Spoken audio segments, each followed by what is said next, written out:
Ganun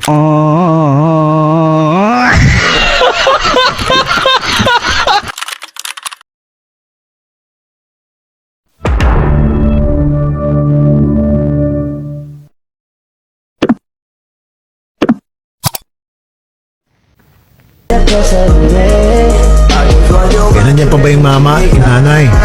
Wala po dito, hindi po nila alam na may tawag po ulit. Oo, nag-dirty finger pa yung bata. Oy. Bakit may ads? Paano to skip?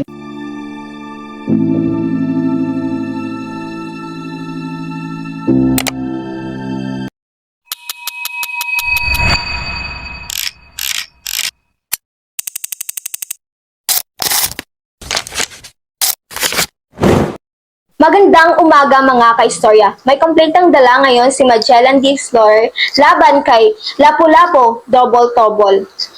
Ano nga ba ang nangyari sa unang misa? Tara, usisain natin. Mr. Magellan the Explorer, ikaw ang complainant. Bakit mo dinala ang issue na to sa programa ko?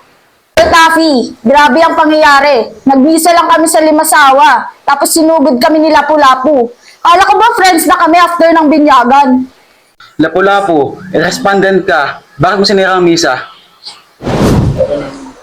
Di ko naman kayo inibad sa Mactan eh. Nagpa-picnic kami, tapos bigla kayo nag-Spanish mas sa beach. Ang kulit niyo pare. Magellan the Explorer, sabi mo kasi friendship ang purpose mo. Pero bakit may hidden agenda? Nagdala ka pa ng rose, barrel at spices. Cultural exchange lang sir. Tapos binigyan ko pa sila ng Santo Niño. Generous ko nun. Pero Sir Taffy, may witness tayo dyan. At siya si Forcafeta. Alamin natin kung ano nga bang totoo.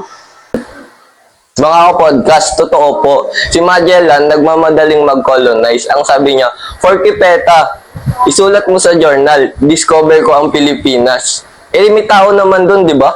Boom! Magellan! Morbon, ikaw ang inom sa binyagan. Ano ang side mo? Sir Taffy, akala ko kasi libre ang alak at tokens. Tapos biglang may sermon about one God. Kami, marami kaming Diyos. Si Bathala, si Mayari, at si Lola Basyang. Magellan, obvious naman na may miscommunication. Bakit mo binigyan ng Santo Niño si Humabon? Hindi naman niya alam yun. Sir Taffy, gift po. Parang token sa friendship. Siyempre may trade deal din. Chapsoy lang. Kaya ako nagalit akala ko ba spiritual event lang. Biglang may taxes at King of Spain na usapan. Scammer yan. Magellan the Explorer, ikaw ang may kasalanan. Dala mo ang hidden agenda, colonization, spices at paswitinan na regalo. Kaya tama lang napiyatay ka ni Lapu-Lapu sa Mactan. But Sir Taffy, case closed na. Lapu-Lapu, Double Trouble, ikaw ang bayani, Magellan the Explorer, umuwi ka na sa Spain. At Forcafeta ang OA mo magsulat, pa-effect.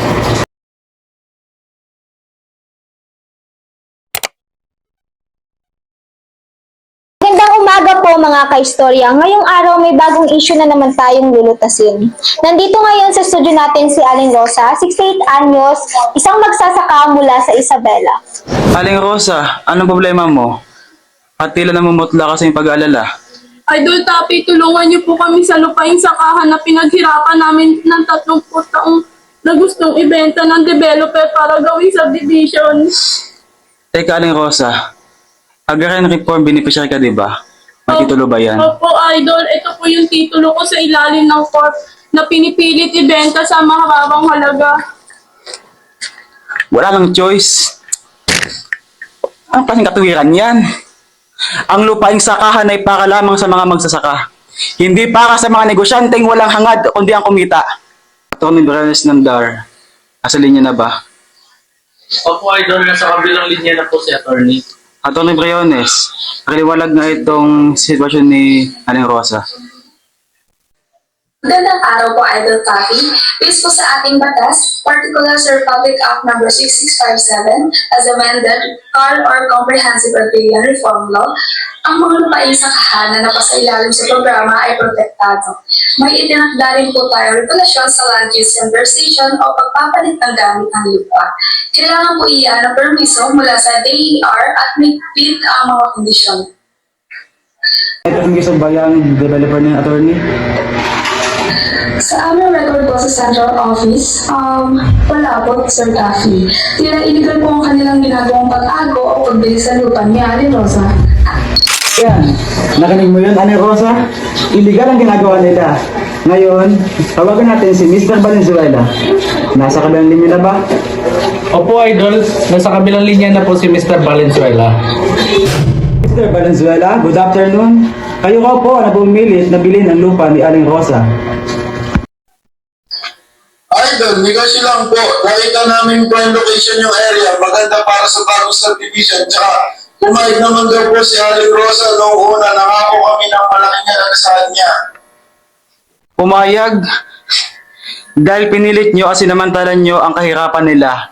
Alam nyo ba may batas tayong Republic Act 11953 o ang New Agrarian Emancipation na nagpapalaya sa mga magsasaka sa mga utang sa lupa. Alam nyo bang dapat sila tulungan, hindi samantalahin?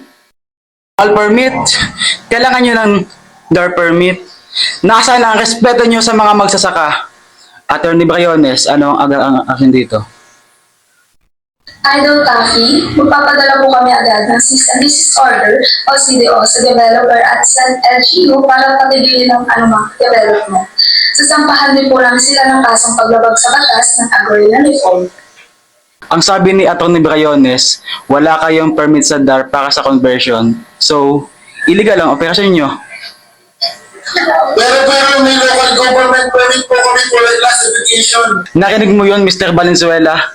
Itigil mo yan, kundi kakasuhan ko kayo hanggang sa Korte Suprema. Aling Rosa, huwag kang mag-alala. Hindi mawawala ang inyong mga lupain sapagkat tutukan namin ito kasama ang DAP. Maraming salamat, Idol. Kayo na lang po ang pag-asa namin. Walang anuman, Aling Rosa. Basta handa ng lahat na ang lupa ng mga magsasaka ay ang buhay ng bansa. Action agad. Naman mga ka-istorya, pakinggan naman natin yung mga comments ng mga nandito sa ating ka-online chika. Ayon naman kay Kusheb, maraming salamat Idol Taffy sa pagtulong sa mga magsasaka. Sabi naman ni Nika dito, ang comment niya is, Idol Taffy, idol talaga kita sa pagtulong sa mga taong nangangailangan. Ngayong araw, meron naman tayong natulungan at natapos na issue.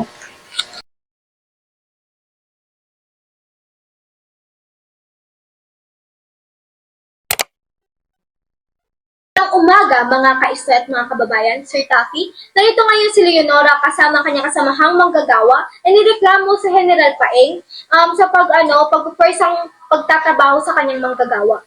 Aba, grabe naman to si Paeng Leonora. Ano ang kalagayan niyo sa kamay ni Paeng? Magandang araw po, Sir Taffy. Parusahan po kaming pinagtrabaho ni General Paeng. Bukod pa po doon, overwork at saka underpaid din po kami. Tama. Ito, mukhang bata pa ito Ilan taon ko na iya? 16 years old po, Lodge. Okay, General Paeng. Mukhang inabuso mo yung mga kapangyarihan Anong side mo? Hindi. Sinusumpa ka namin. Makukulong ka. Masyado kayong maingay. Puro palpak naman yung mga trabaho. Good morning, Sir Taffy. Ginagawa ko lang naman ang aking trabaho at aking duty Ang trabaho mo, ang magpahirap at mga alipin sa mga manggagawa. Oo, ibuwag ang police serbisyo.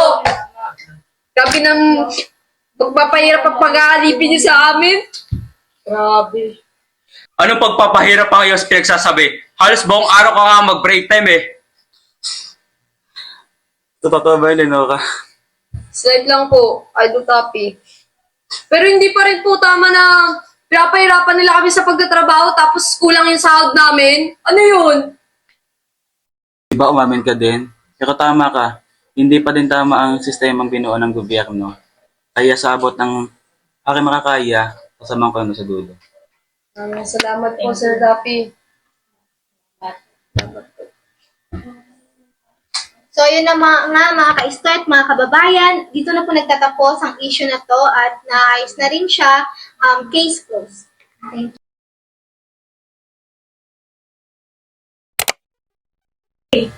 Andito po tayo muli sa Lodi Taffy in Action.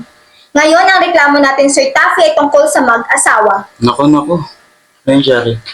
Si Mrs. nahuli si Mr. na may kabit at actually itong nahuli sa motel.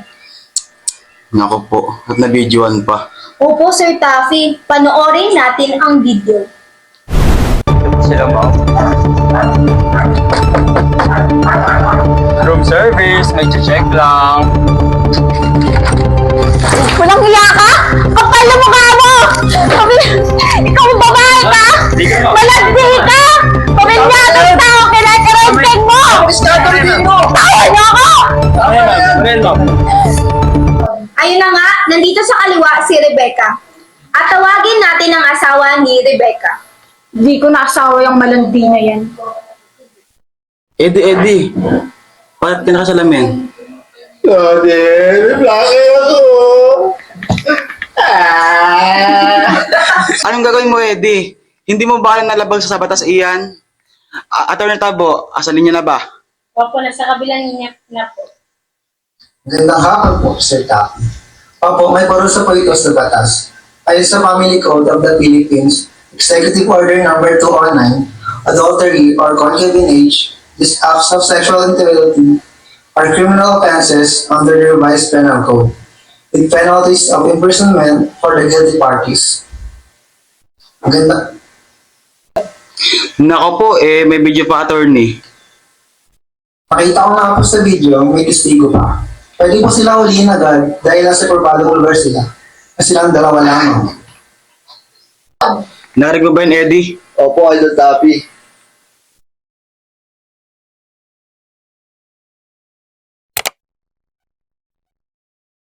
Araw mga kaistorya at mga kababayan. Ngayong araw, pag-uusapan natin ng isang mabigat na issue. Papasukin itong mga complainant.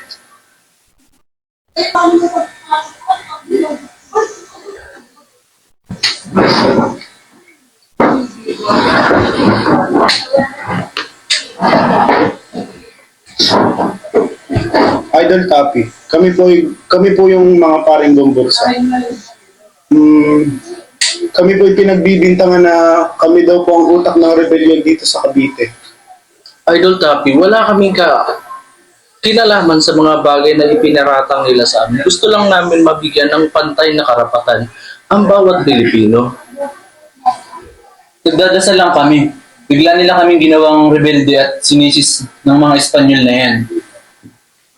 Grabe yan. So, paano nagsimula ang kaguluhan sa Cavite? Sir Taffy, nandito ang ating witness. Papasukin natin ang ating witness. Magandang araw, Lodi. Tinanggalan kami nila ng privilege gaya na exception sa buwis at sa pagtatrabaho. Ibang issue pala ito, no? Opo, Lodi. Pinalaki ng mga Espanyol ang problema. Naibitong padre natin, ang ginawa sa inyo. Pinaload po kami ng ganito, Idol Rapid, at sinabihan po kami, ang angas nyo ah! Tama po, Idol. Nag-overthink po sila tsaka po ginamit lamang po nila kami para takotin po mga Pilipino. Di pwedeng palampasin yan. Tawagin natin ang kabilang panig. Senyor, ipapaliwanag ko lang po. Sila po ang may pakana ng pag-aalsa. Kaya po namin sila pinarusahan. Pakana, sabi na nagdarasal sila. Anong rebellion ang may sa iyo? Senyor, kaya namin po ginawa yon para mapanatili ang kaayusan. Ayos o gulo?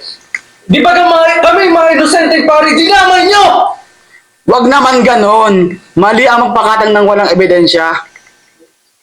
Kaya tandaan, ang Cavite Mutiny ay hindi ito simpleng rebellion lamang. May nag-comment dito. Sabi ni Justin, sabi niya na bakit naman sisisihin yung mga tao, wala namang kasalanan at mga inosenteng tao. At sabi naman dito ni kababayan natin si Chef, sabi niya dito is dapat bigay natin kung anong nararapat sa mga tao at wag ang mga idamay ang mga inosenteng tao. Yun naman mga kaistorya, case closed at naayos na rin natin ngayong araw.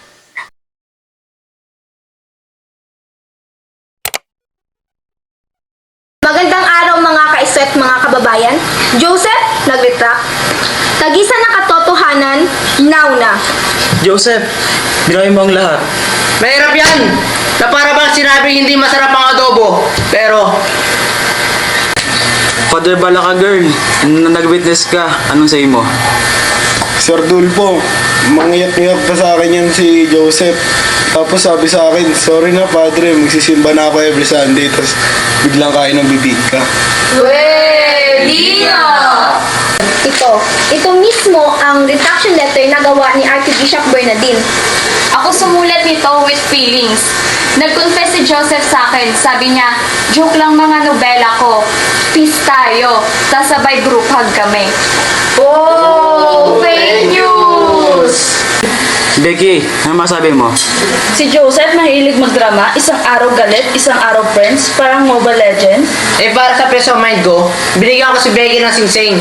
BJ, stand for Boko Juice. Buko Juice, dapat return to Catholicism. Scammer ka, Joseph. Joseph, ang labo mo. Parang signal sa Cavite. It's complicated. Hindi natin malaman ng katotohanan. Eh paano ang legacy ko? Legacy mo, national hero ka pa din. Case pending. Mga kaistorya, hindi pa rin natin alam kung nag-deflect na ba talaga si Joseph. Pero ayon naman kay Michelle dito ay sana malaman na ang katotohanan kung ano nga ba.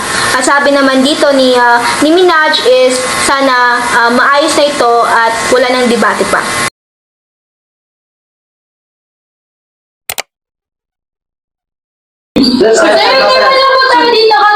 Anong nangyayari dito? Ba't nagkakagulo? May problema po tayo dito, Ma'am Shari. Meron pong reklamo si Mr. King dahil may Amerikano daw pong gusto kumuha ng lupain niya. Ano ang problema? May Amerikanong gustong kumuha ng lupain ko! Tawagan na Amerikano na yan. Ayaw pong sumagot, Ma'am Chari. Naku po, paano yan? Malawagan ka na lang. Ikaw na Amerika? Wait, sandali. In English, para paano ka maintindihan yan? You, American! Why are you getting our land? We have title! Title? Now, we are calling you. You have no answer. What the? Wait. No bad words. Sorry, ma'am, sorry.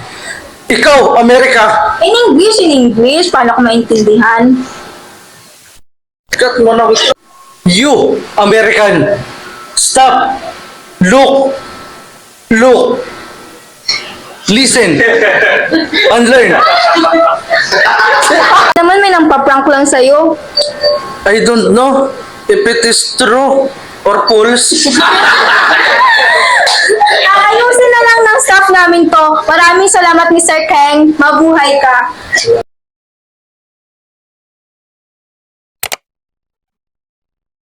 Magandang araw po mga kababayan. Andito naman po tayo sa mainit na issue. So, yun nga po, Sir Taffy. Hindi relasyon ang aayusin natin ngayon, kundi relasyon sa lupa. Sir Tapi, yung lupang sinasahak ko ng 10 taon, bigla na lang inaangkin ni Aling Sitang. Sabi pa niya, kanya raw yun kasi may picture siya noong 1995 na nakatayo siya sa palayan. Pag nagpicture ako sa may luneta, akin na rin yun. Tapos sabi pa niya, idol, siya daw ang nagwiwisik ng palayan, tapos binibidyohan pa daw niya. Eh pagkatapos naman yung wisikan, hindi naman niya tinatapos yung video, parang pakitang tao lang siya. Baka pala itong nag-asbayan si ma'am, no? Wisik-wisik lang. Oo, idol, kaya kalahati na nandun yung tinubo namin sa mga pananim. Ay nako, Cardo, wag mo akong ginaganyan. Bakit? Ako ang magpa-fence na na. Fence, hindi yun ebidensya, madam. Eh kung ganon, kapag nilagyan ko ng bakod yung bagyo, akin na rin. Idol, ako ang nagtanim, ako ang nagbungkal, ako ang nagkapawis. Isang sitang. Pawisin lang. Ay nako, ang tinanim like hindi palay. Para po malinawan ng lahat, ngayon kasama natin si Atty. Ligalio, expert sa Hungarian Reform Policy. Hello, attorney. Narinig naman po, di ba, yung issue dito yung sa agawan sa lupa? Ano po ba ang dapat gawin dito?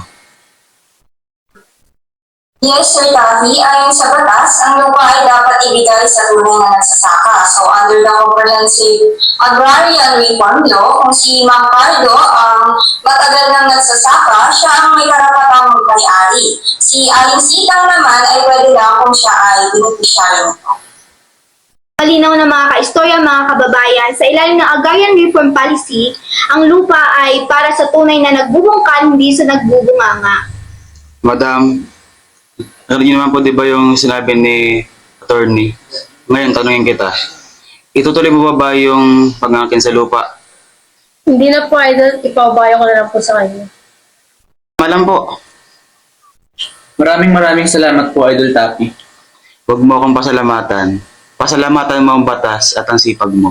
Kayong mga magsasakang Pilipino, mabuhay kayo, sir.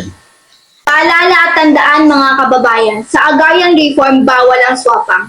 Dahil ang lupa ay para sa may kalyo, hindi sa may cellphone lang. At basahin natin ang comments ng ating mga kababayan dito sa online. Sabi ni Nikki, maraming salamat Idol Taffy dahil may natulungan ka na naman po. At sabi ni Rochelle, dapat bawal talaga maging swapang sa lupa at saka hindi puro cellphone lang. So ayun, may naayos na naman tayong problema sa Aratok case closed.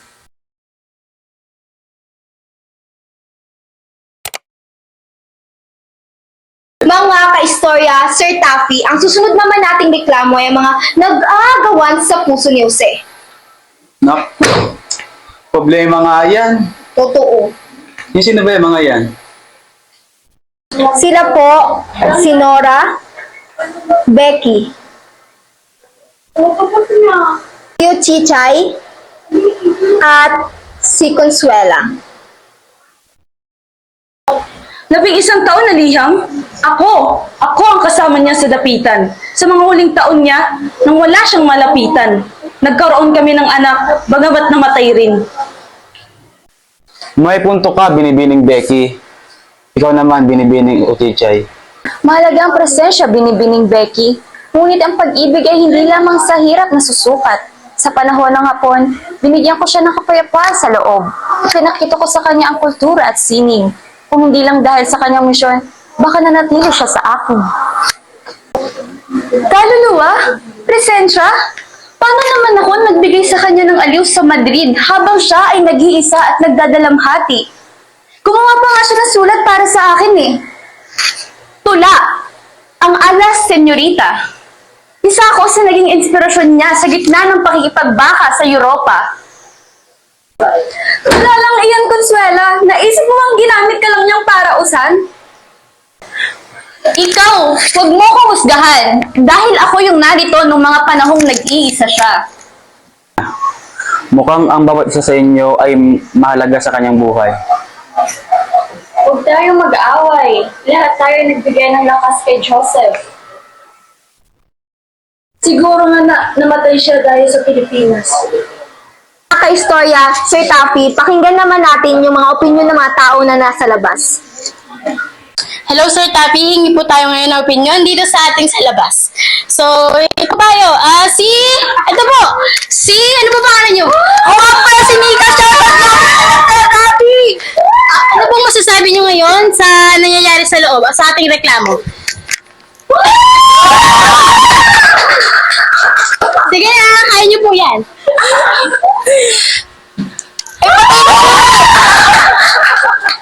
Sige lang po, makinig po tayo. Patay na siya eh. Ano pinaglalaban nila? Okay na po Sir Taffy, balik na po tayo ngayon sa studio. Maraming salamat po. Mukhang nagkakagulo naman sila sa labas, Sir Taffy. Oo nga. Napakagulo nila. Totoo yan. So, another case close naman, mga kaistorya, dito sa Taffy Dolfo.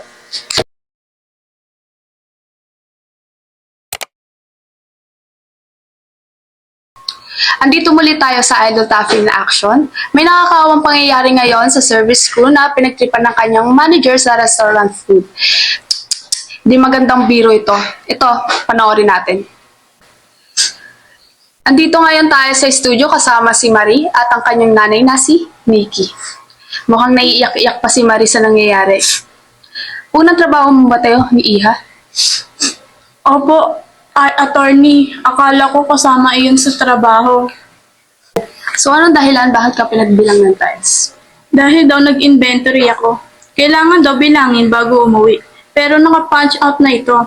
Kaya nagtataka ako bakit nag-inventory ako. Cashier ako dito. Ako, ang may problema dyan yung management. Tara, papasukin natin yung manager na nagsabi kay Marie.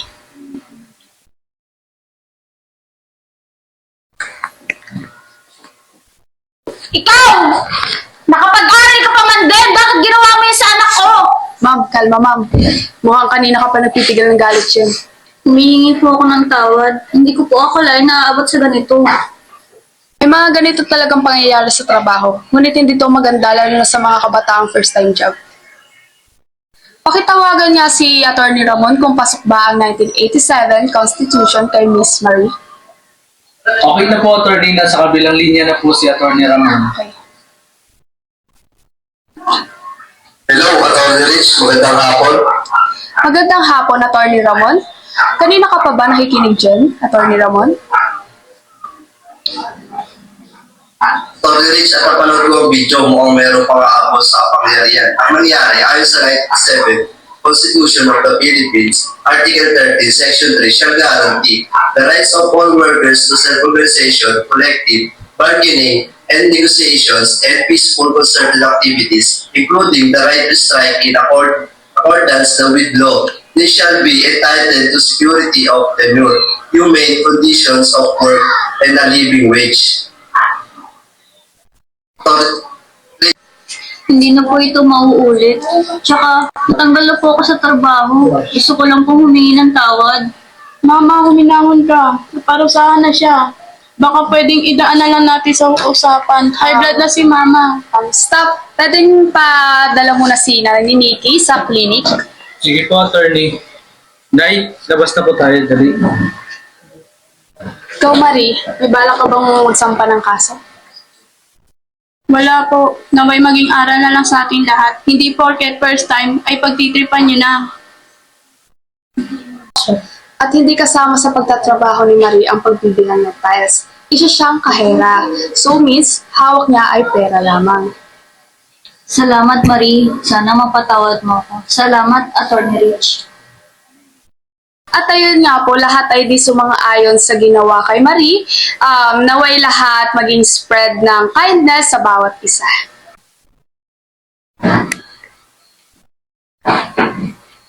Miss Reyes, Mr. Cruz, umpisa na. Attorney, tinanggal nila ang community outreach program namin.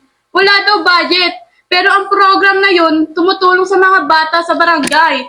Public service po yun. Hindi naman po namin gusto tanggalin yun. May kailangan lang po kami ibang i-prioritize. Under Article 2, the state promotes service to the people, Section 4, social justice, Section 10 and 11, education, assemble to all, Section 17, community involvement, Section 23. Ang pagtigil sa program ay laban sa mga prinsipal, lalo na kung kaya nyo namang hanapan ng solusyon. Tama po.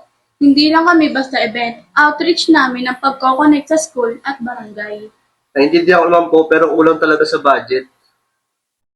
The proper step is adjustment, not removal. Pwede kayong humingi ng partnership with LGU. Maghanap kayo ng sponsor, relocate funds, hold fundraising. Hindi pwedeng basta iputol, lalo na kung educational and community-based. Yun lang naman po hinihingi namin. Suporta, hindi pagputol. Sige po, gagawa po ako ng paraan. Ibabalik natin ang outreach. Good, that's aligned. The Article 2, serve the people. Salamat, attorney. Ayusin ko po agad.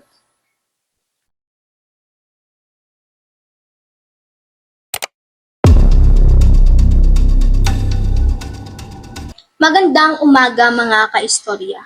May issue na naman tayong lulutasin ngayon. Kasama natin ang ating complainant na si Lisa at ang kanyang inaakusahan na si Mark.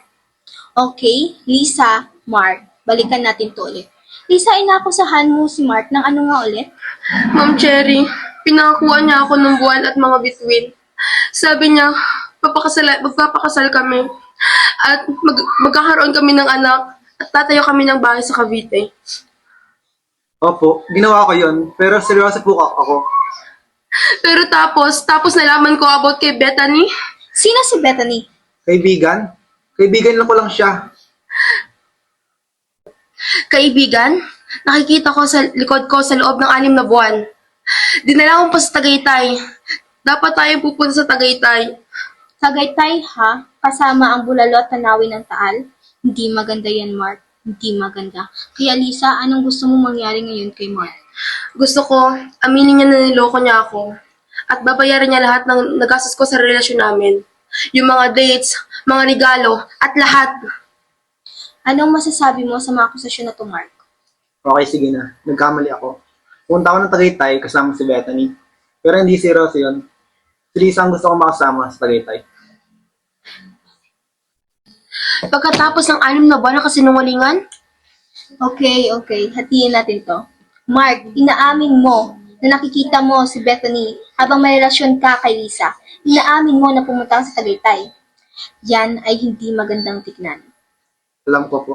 Alam ko. Pasensya na. Lisa, gusto mo ng financial compensation sa mga nagastos mo sa relasyon. Yan ay mahirap. Hindi kasalang pinag-uusapan natin dito. Hindi ka entitled sa alimony, pero Attorney Santos, anong masasabi mo sa sitwasyon natin dito? Attorney Santos, nandiyan ka na po ba? Yes, Ma'am Cherry, nandito na po. As you mentioned, Ma'am Cherry, according to Article 21 Civil Code of the Philippines, it states that a person who willfully causes loss or harm to another is liable for damages. Ha? Anong ibig sabihin yan? In simpler terms, Mark, your actions caused Lisa's emotional distress and financial loss. Therefore, you're obligated to financially compensate her. So, attorney, paano natin malalaman kung pasok sa kategorya niyan ang ginawa ni Mark? The fact that he went to Tagaytay with another woman while in relationship with Lisa, it can be argued as a breach of good faith and disregards for Lisa's feelings. so may laban ako. Not a clear-cut case, Lisa, but you have a potential legal argument in court, especially if you provide a proof that you have been emotional and financial damage. Lisa, mayroon ka bang kahit anong patunay ng mga gastos na nagawa mo? Resibo, bank statement, kahit ano? Meron ako lahat, Ma'am Cherry. Bawat ticket namin sa sine, bawat bill ng dinner namin, bawat regalo na binili ko sa kanya. Okay, ngayon may nararating na tayo. Mark, mukhang may decision kang kailangan gawin. It's either you will settle this with Lisa or you will take this to the next level. Attorney Santos, thank you for your legal expertise. You're welcome, Ma'am Cherry. So ngayon, meron naman tayong nabuksang issue dito sa ating Taffy Dulfo in Action. Laging tandaan na maging tapat sa inyong karelasyon at taguin lahat ng resibo kung kinakailangan dahil magagamit nyo ito. Yun lamang mga kaistorya.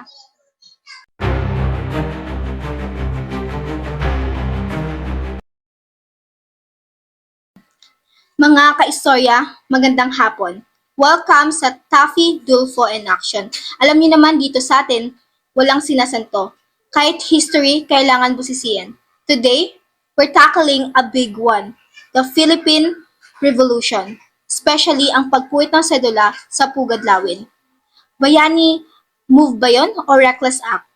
Let's get to the bottom of this. Kasama natin ngayon si Professor Aurora Mabini, isang respetadong historian. Professor, welcome sa TDIA. Maraming salamat, Ma'am Cherry. Ikinagagala ko pong mapanayam ninyo. Ikinagagala ko rin. We have Mang Jose, isang ordinaryong Pilipino na malakas ng paninindigan. Mang Jose, ano bang masasabi mo? Magandang hapon po. Para sa akin, ang pagpunit ng sedula ay napaka-importante sapagkat ipinapakita nito ang determinasyon ng mga Pilipino na kumawala sa pagkaagipin. We also have Don Mariano, descendants ng isang Spanish official sa panahon na yon. Don Mariano, salamat sa pagpunta. Buenos tardes. While I understand the desire for independence, I believe there were other more civilized ways to achieve it. Okay, diretso na tayo. Professor Mabini, bigyan mo kami ng background about sa sedula. Bakit big deal ang pagpunit mo? Ang sedula, Ma'am Cherry, ay isang katibayan ng paninirahan. Parang tax, kumbaga. Pero para sa mga Pilipino, isa itong simbolo ng pang-aalipin. Sa pilitan silang pinagbabayad ng tax.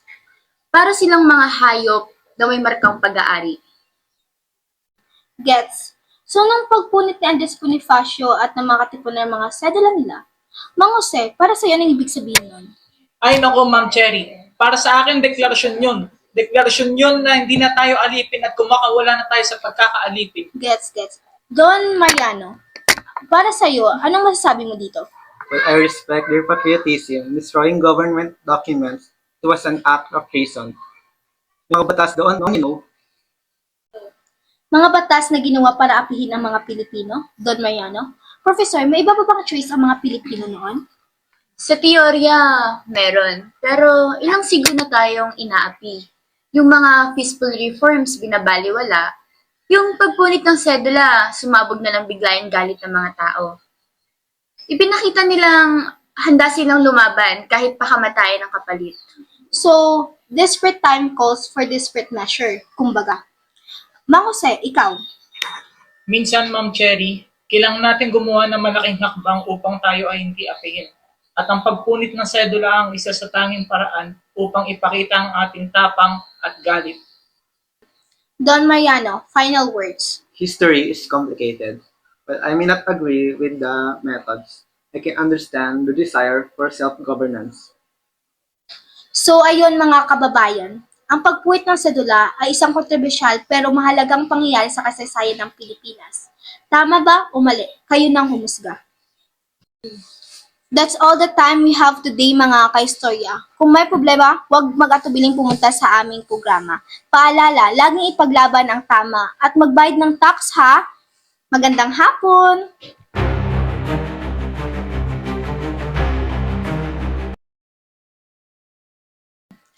Mga kaistorya, magandang hapon. Welcome sa Taffy Dulfo in Action. Alam niyo naman dito sa atin, walang sinasanto. Kahit history, kailangan busisiin.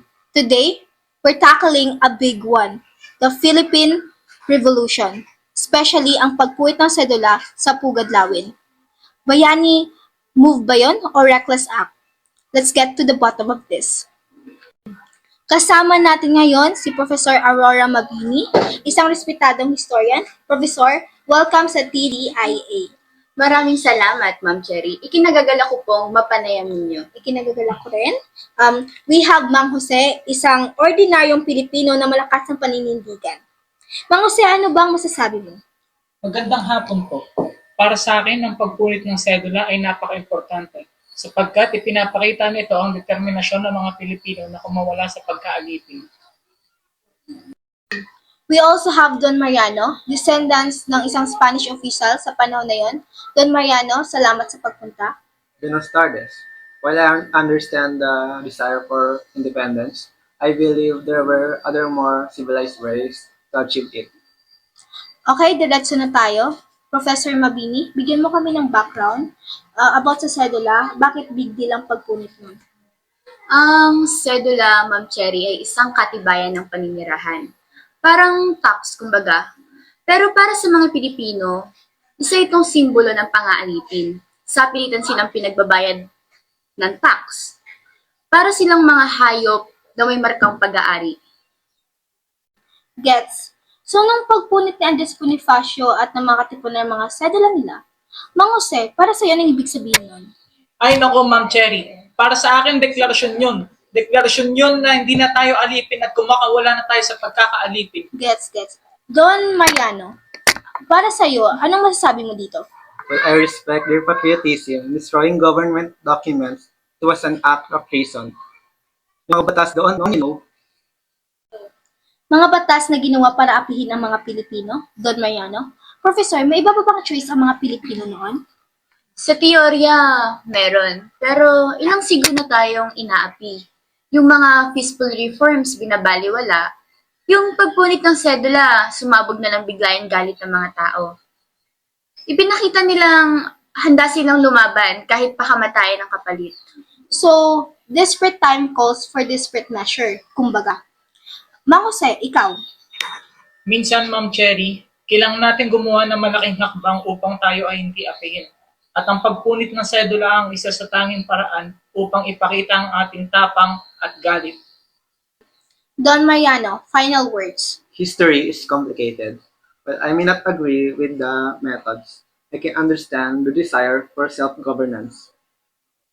So ayun mga kababayan, Ang pagpuwit ng sedula ay isang kontrobersyal pero mahalagang pangyayari sa kasaysayan ng Pilipinas. Tama ba o mali? Kayo nang humusga. That's all the time we have today mga kaistorya. Kung may problema, huwag mag-atubiling pumunta sa aming programa. Paalala, laging ipaglaban ang tama at magbayad ng tax ha. Magandang hapon!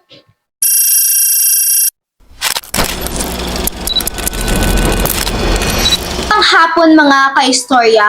Welcome to Taffy Dulfo in Action. Today we have Nanay Luz and her daughter Jenny.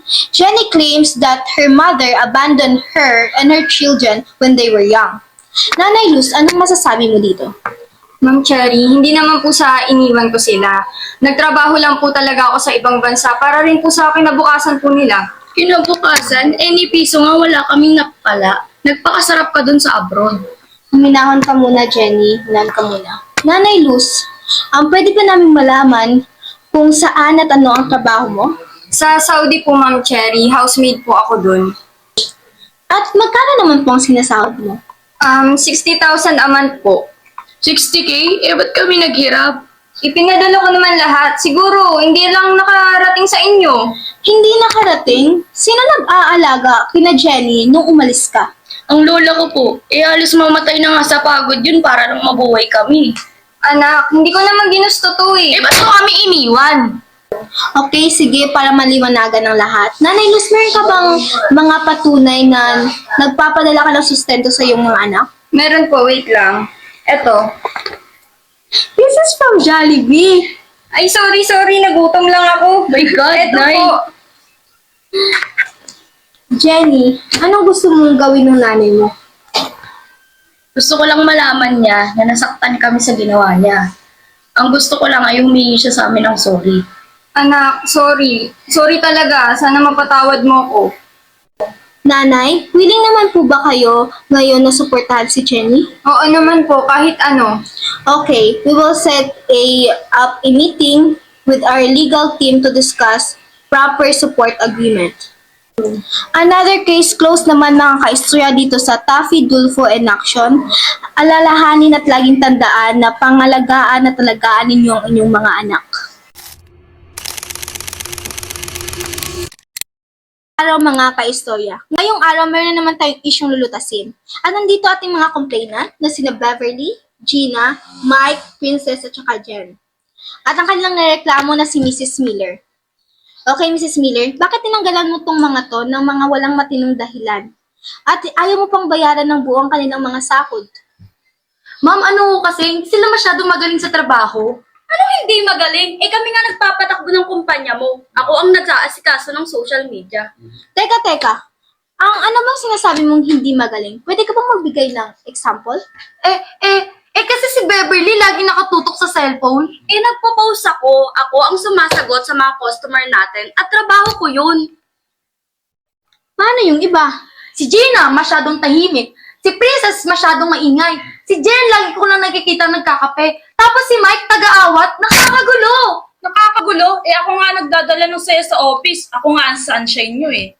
Ginagawa ko naman yung trabaho ko eh. Hindi porket tahimik, tamad na. Kape? Kailangan ko yan para sa deadline mo. Kung at saka ma'am, grabe naman. Ginagawa naman namin yung trabaho namin. Parang gusto nyo lang magtipid eh. Mrs. Miller, gets ko na. Tinanggalan mo sila kasi yung isa naka-cellphone dahil sa trabaho. Yung isa, maingay. Yung isa, tahimik. Yung isa, nagkakape. Tapos, yung isa, dahil inaawat kayo. Basta! Ano ba gusto mong palabasin, Mrs. Miller? Niloloko mo ba ako? Bayaran mo kami. Kailangan ko yung pera ko para sa Shopee ko yan! Karapatan namin makuha yung bayad ng pinagtrabahuan namin. Bayad na? Gulo-gulo. Miller, dalawa na ang pagpipilian mo ngayon. Bayaran mo ng buo itong mga empleyado mo ngayon or ipapaimbestigahan ko ang kumpanya mo sa lahat ng ahensya ng gobyerno. Anong gusto mo? Sige, babayaran ko na lang. Huwag mo na ako sigawan. Yun naman pala eh. Ilabas sa lahat ng papeles at sa susunod, Mrs. Miller ha, huwag mo lokohin ang iyong mga kapwa Pilipino. Yun lamang po. Maraming salamat.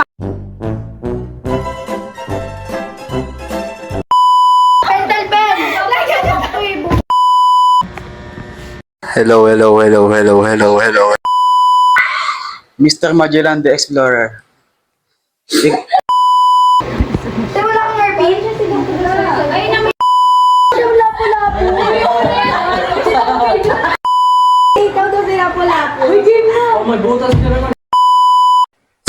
Taffy. Oo, tama. Naway ka. Let's go, Babaji! Huwag naman yan.